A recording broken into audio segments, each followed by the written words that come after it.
Unpacking the Buddha's First Discourse. Episode 11. Knowledge Not Thoroughly Purified. First, what do we even mean by unpacking? We can define unpacking as the intense scrutiny of traditional Buddhist and Zen texts. A scrutiny that often breaks down the text sentence by sentence, phrase by phrase, and occasionally word by word. And why even unpack at all? Because not all of us have the opportunity to regularly engage with a living, breathing, enlightened teacher. Understanding that in the Zen tradition, it's this engagement that substitutes for the critical reading of the traditional texts. And so for those who don't have the opportunity to regularly engage with the living teacher, there must be a return to the traditional texts as teacher. And with that return is the understanding that the texts are best approached as sequences of riddles, or perhaps as sequences of landmines. And these riddles must be reconciled, these landmines cleared, if we are to truly make progress. Let's continue. Consider the following text excerpted from the Sutta, setting in motion the wheel of the Dhammā.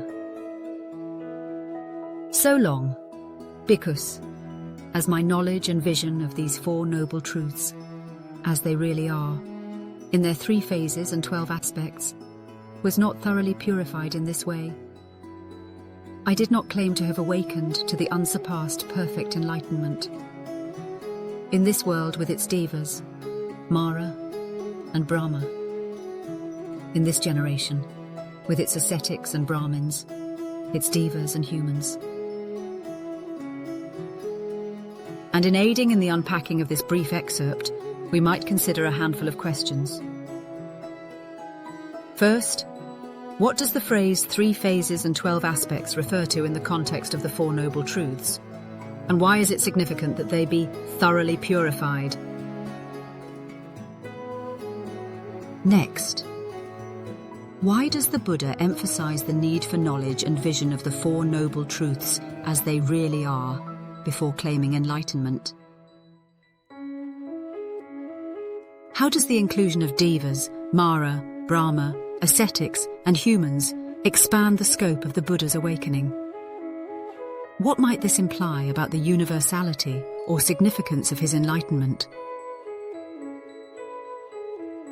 What does the conditional phrase, so long as, was not thoroughly purified, reveal about the process and criteria for awakening according to this text?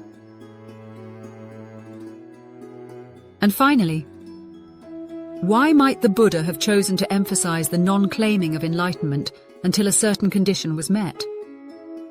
What teaching strategy or humility might be embedded in this statement? And so, we're now into the meat of Buddha's first discourse. More to come.